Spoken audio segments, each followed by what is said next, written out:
Hello students, today's topic is entrepreneurship, definition, traits, function of entrepreneur, steps which are involved and role of entrepreneur in economic development. The lecture is intended for BSc Microbial and Food Technology final year students studying entrepreneurship and intellectual property rights. Myself, Dr. Sandeep Kaur, Department of Food Science, MCM DAV College for Women, Chandigarh. The objective of today's lecture is to introduce the concept and meaning of entrepreneurship and entrepreneur, to apprise the students of the following benefits and drawbacks of entrepreneur, entrepreneurial traits, characteristics, function of entrepreneur, entrepreneurial steps involved, and to apprise the students of the role of entrepreneurship in overall economic development of a country or a nation. So we start with the introduction of entrepreneurship. Entrepreneurship is a purposeful activity which is intended to develop a profit-oriented business. The word entrepreneur is derived from the French word entreprendre, which means to undertake. Different past workers and famous economists have given different definitions. Let's go through them. Richard Cantillon in 1725 defined entrepreneur as a person who undertakes to do a job. Then Adam Smith, he told that an entrepreneur is a person who acts as the agent in transforming demand into supply. What is the demand? And then converting that into actual product or the supply. Peter Drucker, he said that an entrepreneur searches for change, responds to it, and exploits the opportunity. E. Hagen, he described entrepreneur as an economic man who tries to maximize his or her profits by innovation. Now, keeping all these definitions in mind, the definition that I have jotted down here is given by the International Labour Organization. It says that entrepreneurs are people who have the abilities to see and evaluate business opportunities together with the necessary resources to take advantage of them and to ensure appropriate action to ensure success. Also, we can define an entrepreneur as a person who starts a new venture, taking the initiative and risk associated with it, and does so by creating something new to provide value to the customers, by David Holt. Now, let's look at the journey of entrepreneurship. So, entrepreneur is a person, the journey that he undergoes is entrepreneurship, and the outcome is enterprise. So, entrepreneur person undertakes a project, undergoes a journey of entrepreneurship, steps involved, and then finally realizes, resulting in the outcome that is his or her enterprise.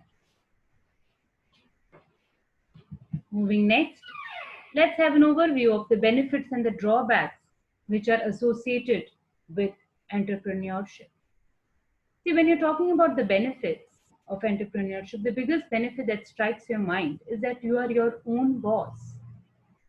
You are pursuing your own destiny, your own idea, and making realize your dream in your own way. Nobody is there to dictate you or tell you do this, do that. So that is the biggest benefit, that you can do your work as per your own protocol and your way. Secondly, is that you can reach your full potential because it's your dream. So you work day and night to reach your full potential. Then is you make a new innovative product and technology which will make a big difference. You can reap huge benefits if your idea is really out of the box and innovative and is properly executed. Execution part is also as important as planning.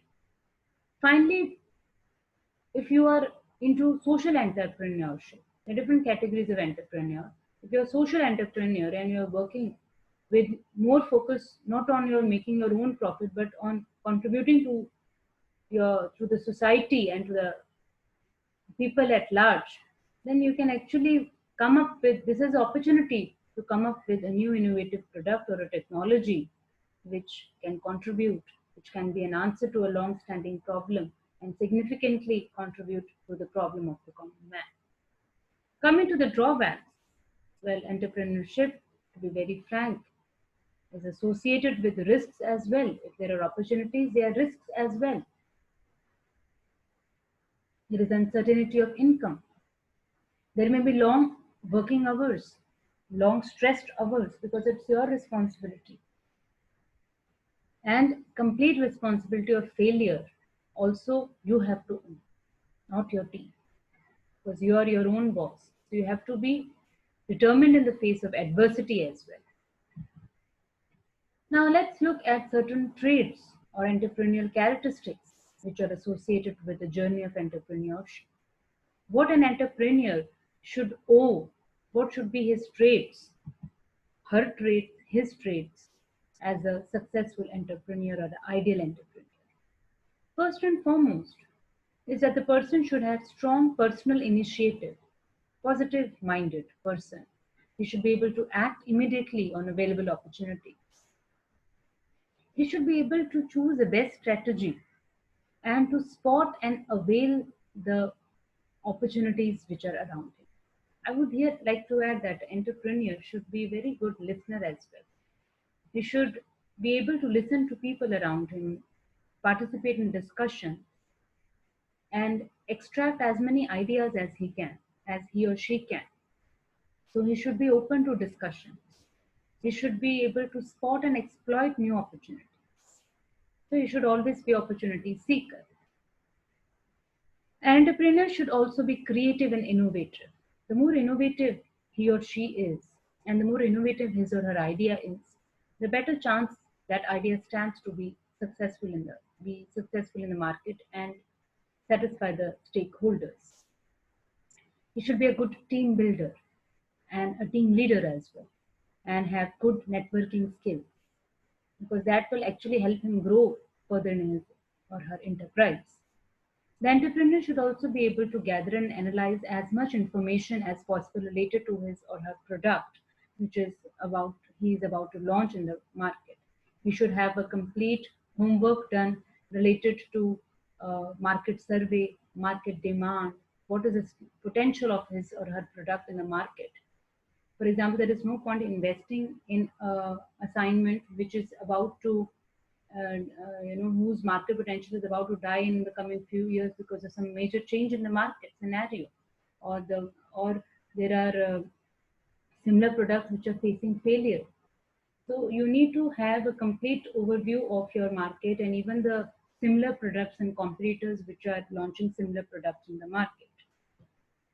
Then the other trait is that the entrepreneur should be a risk taker.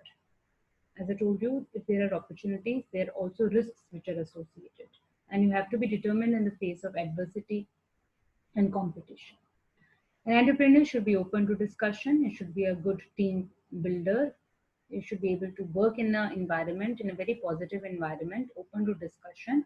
And without a team, enterprise cannot run for long and cannot run strong as well. Then is he should be able to use or apply his business information and management methods to improve and grow his business. For that, he should have problem-solving skills. He or she should use a multidisciplinary approach, right? He should have this tendency of thinking innovative. So finally, I will say that the biggest entrepreneurial trait is just do it. A positive and optimistic uh, approach is one of the very essential traits which should be present in a person who is about to start or is into the business of entrepreneurship. Now let's look at some of the important steps which are associated with entrepreneurship journey. I have actually, made a sort of a stepwise uh, journey showing the different stages: discovery, concept development, resource planning, actualization or execution, and harvesting. So let's go one by one. First, we have the discovery stage. Now, what is the discovery stage? In this stage, the entrepreneur actually is in the discovery stage where he or she is actually generating and ideas and selecting that ideas and working on those ideas which are worth exploring and worth investing also, for that matter. Now, remember, when you're talking about starting up a project, new project for your enterprise, you are in the initial stages, you cannot start with just a single idea. You need to have at least 2 to 3 ideas and then work on those ideas, sit and work on those ideas and study the associated opportunities, associated risks, market potential, the market demand, and the amount of uniqueness and innovation associated with each idea, and then weigh each idea and then choose at least 2 ideas and carry through it for the detailed business plan preparation. So this is a discovery stage. Here you actually discover that what are my ideas which are worth exploring and how I will go about it, and what are the associated risks, what are the associated opportunities, what can be the outcome, which idea weighs more, and then which idea weighs the second. So in this way, you have at least 3 or 4 ideas in your mind, and then obviously you weigh them and you do your homework in the discovery stage. Then is concept development. So once you have chosen the potential ideas, the next step is that you need to develop a complete detailed business plan.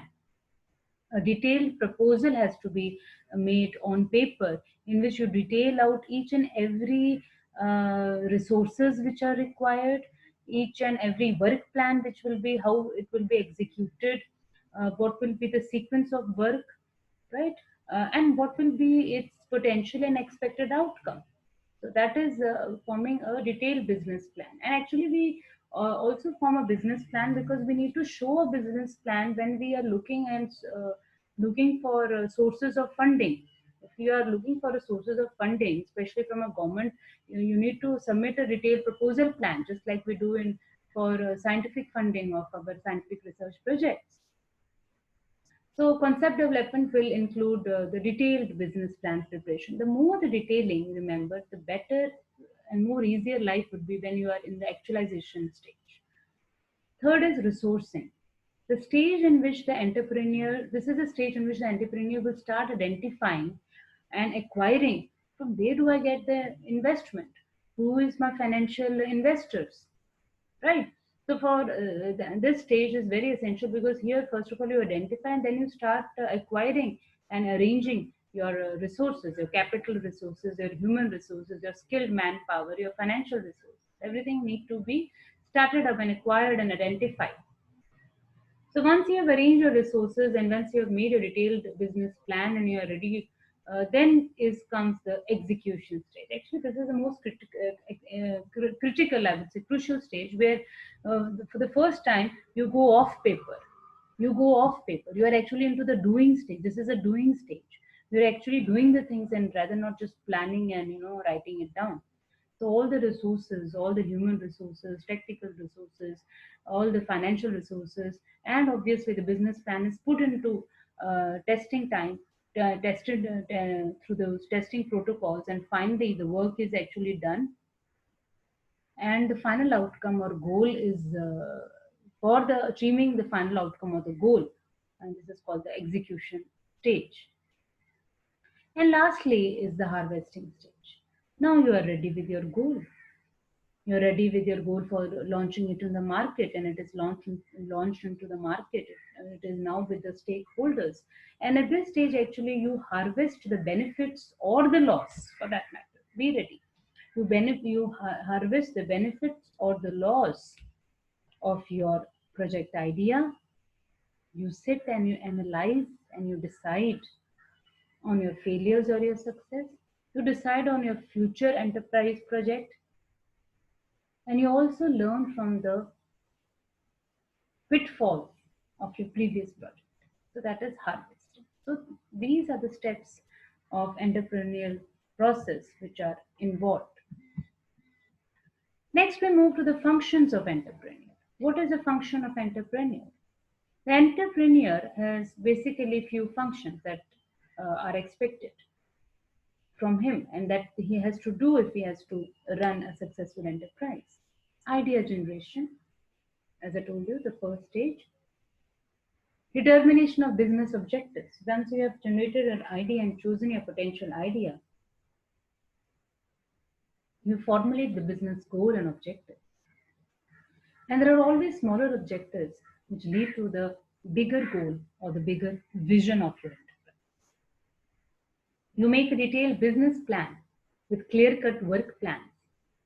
You need to know your detailed business plans, your work sequence, and the associated technical and non technical resources which are required. You find out, you identify the sources of funding, you start raising funds from internal source, external source, bank loans. There are different sources of funding that you have to arrange. You undertake the market research and market analysis to study the market potential of your product or your technology. So that homework also has to be done by the entrepreneur, and that homework has to be continued throughout. Requirement for short-term and long-term recruitment is very essential. Your team is very essential. One of the biggest barriers for successful entrepreneurship is selection of a wrong team. So, selection and recruitment of skilled manpower and a strong team will actually help you realize your goal much faster. And the quality of your product and technology will automatically increase. The quality. Final function is to develop a schedule and action plan and to carry out the different phases of your work within the time that you have detailed in your business plan. That is also essential. So the outcome, if the quality is essential, you also need to have that outcome within a defined period of time, right? Now we come to the role of entrepreneur in economic development. So till now we have studied what is entrepreneurship, what are the traits which are associated with entrepreneurship, what are the benefits and drawbacks which are associated, what is the function of an entrepreneur. Next, we have the role of entrepreneur in economic development. Entrepreneurs, they promote capital formation by employing their own as well as borrowed resources for setting up their enterprise. So they're actually promoting the capital formation. The next very important thing that the entrepreneur is always adding on to the economic development of a nation is that by if he's his boss, he can't be his boss and run the enterprise solely. Obviously, he should have a team. And if he has a team and he's his own boss, obviously he's acting also, an entrepreneur is also a job creator for that matter. So the big entrepreneurs are actually the large scale employment hubs and they are creating job for many people, right? So they're giving job opportunities to many, and that is actually directly increasing the economic, adding to the economic development of any nation, any area, any country. Promotes development of backward area. We have seen that many big industries or many big setups, if they are in a remote area or in a backward area, right? Then definitely the entrepreneur, if it has set up his uh, hub or his industry in a backward or a less developed area, he needs to have roads for that. He needs to build areas because manpower has to work there in shifts. So we will be building or developing that area, right? So the area will get promoted. That will lead to the growth of that area. Road transport, health, education. Maybe the people will stay there. So you need to have residential accommodations. If there is a residential accommodation, you will have education should also be there. Health should also be there. Some sorts of entertainment. So overall, if that area, grows. And there are many examples where very backward areas are generally famous for particular industries, and because that industries are so large and people are working there, so the whole area is developed. So that is obviously because of the initial industry that was first built there. So it promotes development of backward area. That is another role that entrepreneur and entrepreneurship, big entrepreneurs play. Then is wealth creation and distribution. Obviously, it stimulates stimulates equitable redistribution of wealth and income in the interest of the country to more people and geographical areas, thus giving benefits to the larger section of the society. Moreover, it also adds to the gross GDP, gross national product, as well as per capita income is also increased. So, in this way, entrepreneurs actually help in economic development of the country. They improve the standard of living, of course. Entrepreneurship is what is entrepreneurship? Entrepreneurship is to start your own business, to produce and to utilize the resources, to maximize the profit, and to deliver a product or a technology which adds value to the customer. Now, how to add value to the customer? Obviously, by increasing the overall that value is will increase the standard of living. So these entrepreneurs, the products and technologies coming out of the different entrepreneurs and enterprise have actually are for the common man, and they have resulted in significant improvement of the living standards of the people. So now we consider many of the items which we considered as luxury are now becoming a part of our normal demand, a need, a basic have become a basic need, and we cannot even imagine living without them. So that is because the standard of living has already been raised. So the biggest and significant role is raising the standard of living, then induces backward and forward linkages, which also stimulates economic development. It promotes countries' export rate. Obviously, the export import rate is also significantly improved and promoted through entrepreneurship. So overall, entrepreneurs, you can say, act as catalytic agents for change in the society, improve the standard of living, add innovation and latest technology to a common man they give it, and create an environment of enthusiasm, conveying an impotence for overall development of the area. Right? So you can say that the entrepreneurs, they play a very important role in the overall economic development of a nation and a country. Thank you. These are the references that from where I have taken.